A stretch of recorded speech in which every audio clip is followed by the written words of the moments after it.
Okay, so it's strange. I heard a lot of talk this weekend of people saying, "Did you see the Mar-a-Lago affidavit?" And I said, "No." And they said, "Yeah, it was mainly, it was all just black bars." And I'm like, "Yeah, no, I saw that. I didn't see the affidavit. I saw all the black bars." And there's something new now. The Department of Justice has redacted the reason for redacting the affidavit. Really? Yeah. Seems appropriate. Yeah, the only thing they said that wasn't redacted there was agent safety. Every other, agent safety, that's because the violent extremists on the right. Right. So agent safety was not redacted, but every other reason for redacting was redacted. So we have absolutely no idea what's in it, but also no idea why we can't see things. Yes. Right. We don't know what's in it, and we also now don't know the reason why we don't know what's in it. So that's This good. is perfect. It is. This really, is perfect. No. It's really good. By the way, the New York Times now demands criminal prosecution of Donald Trump. Are we supposed to care about what the New York Times demands? No. I don't. So let me give you this. This one is from, I think it's YouTube, not YouTube, Yahoo. There is little left for the Justice Department to do, but to decide whether to wait until after the midterms to formally seek the indictment of a grand jury for Donald Trump. Yeah. I heard someone talking about this whole scandal earlier today, and the phrase they used. Yeah. And I mean this sincerely. The phrase they used, what they were going to charge him with, was unlawful storage. Oh, man. Does anyone think this is going to have an impact? I am fascinated by this. Unlawful storage? That is Again, a death penalty sentence right there. We're not talking about like a guy getting access to documents he's not supposed to have access to, right? That's not what we're talking about. These are documents the man saw with his eyes while he was president of the United States. Right. So the issue here is he should have put it in a better closet. He should have put it in a safe. He should have let it be stored at the archives. A storage conflict. This is what's going to take down Donald Trump. The guy who survived all of these other things. Unlawful storage is the thing. That's what they want us to believe today. Well, that's the way we took Al Capone down. Unlawful storage? No, tax evasion. Right. We couldn't get him on the other things, This is insane. The difference is that Al Capone actually was killing people. Right. Donald Trump hasn't done anything. Right. You just don't like him. Can I run a couple of scenarios by you? I would like to get your thoughts. Okay, all right. Okay. So I want to boil this down for a second.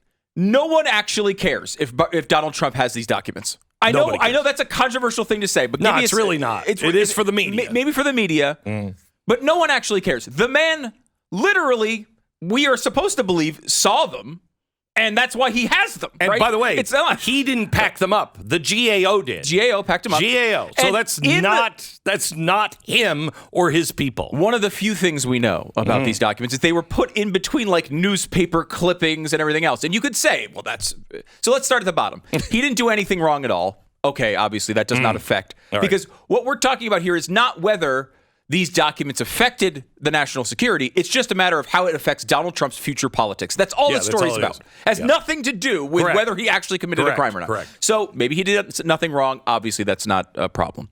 Next step up. He was reckless with he shouldn't have had the documents and had them, right? Let's say he was reckless with the documents. Okay. Mm-hmm. Like what would be right? Like laying them out, putting them on the menu at Mar-a-Lago. Exactly. Like let's say you're at Mar-a-Lago, your kid's ordering a grilled cheese, he flips it over, it's supposed to be the maize, right? But instead it's a nuclear document, right? That would be really reckless. Or I could get the ground beef, the sirloin, or the nuclear secrets. Right. Exactly. Right. That would be bad. So Because then he'd technically be selling them, Stu. If it's just a process argument about documents, there is no impact to our politics, right? The fact that he should have, let's take the worst case. He should have gone through some other process of declassification or whatever. No one actually cares about that at all. It's not going to impact our politics. Step it up. Was he reckless with them? Let's say like he legitimately put them in some closet and did not lock the door, which is what they're saying. No, now, they came down and asked him to put a lock on, and he did. But like, I'd ask you this: go try to steal a drink at Mar-a-Lago. Would that be easy? This is the president of the United States House. They act as if people could walk into any closet and start stealing boxes. Right. This is not likely to occur. Right. While you might say, hey, they should be in a highly classified environment. I get that. Look, but hang on. I think you're doing too much work here. But no, let me give you the last two scenarios. Okay, all right. Okay, so this one I would say, let's just say he handled them recklessly. I think in our politics, that could escalate to the point of like the Hillary Clinton scandal, where the people on one side of the argument think it's the worst thing in the world, and the other side doesn't care at all. It could elevate to that level.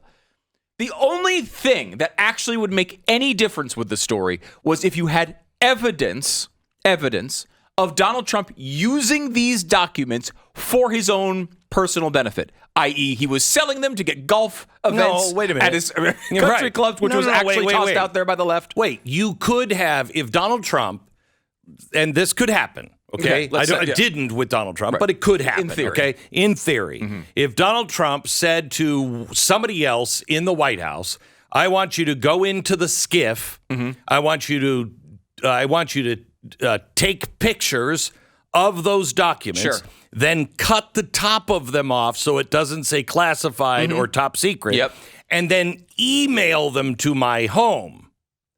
That would be bad. Right, and of course, would be much, much, much, much more risky than having them in a closet. Anything online, anywhere, would be more risky than having it in Donald Trump's closet, even without a lock. How do you know it's not a virtual closet? Go ahead. We don't know. But if you had evidence that, like, let's say he was taking documents that were central to American security that he was going to use in a political ad 3 weeks later that he didn't declassify. I don't know what the scenario would be, but if you found something like that and had real evidence of it, maybe that would move the needle. A process crime on documents is not moving. This is a ridiculous controversy. And I swear the left just wants to talk about Donald Trump because they think that's going to help them in some way. They want to get in a fight with him. They want to make it about them versus Donald Trump again. They remember the good old days back when they were winning midterm elections in 2018. They remember the good old days when CNN had more than 8 people watching it. They remember all of these wonderful dreams. So they want to talk about it constantly. But what the hell is the point of this? Like, these are not documents he stole. He didn't go into a bank vault and steal documents he wasn't allowed to see. He literally saw them. He's also the president, and he declassifies anything he wants, unlike the Secretary of State. Right. Anyway, that's a different story. Let me ask you this question, okay? Same kind of topic. Who do you believe? Who do you trust? Apparently, a Ukrainian truck driver's daughter named Ina Yakashevin. Are you a native speaker? I am. That's the way you pronounce it, Yakashevin. I can tell. Who allegedly posed as a Rothschild heiress to gain access to Mar-a-Lago and meet former President Donald Trump, is being accused now of the FBI of having ties to Russian organized crime. Apparently, this woman who lives in Ohio, the FBI said she was making trips to Mar-a-Lago to get money from Donald Trump for a children's charity, which actually was a front for organized crime in Russia. Okay. So Donald Trump was writing checks to organized crime in Russia. Is that... Now, she says... No, nothing like that. FBI says, yeah, everything like that. My question is, who do you believe? the woman you don't even know anything about that could have been masquerading as a Rothschild and a Soviet spy, or the FBI? The fact that you have to ask that question is a problem with our institutions. It really is, isn't it? If you enjoyed this video, hit like and subscribe to our channel so you'll be sure to see similar videos from BlazeTV with the added bonus of signaling YouTube that your voice and opinion still matters. And if you're looking for more great conservative content, check out one of the 2 videos suggested here.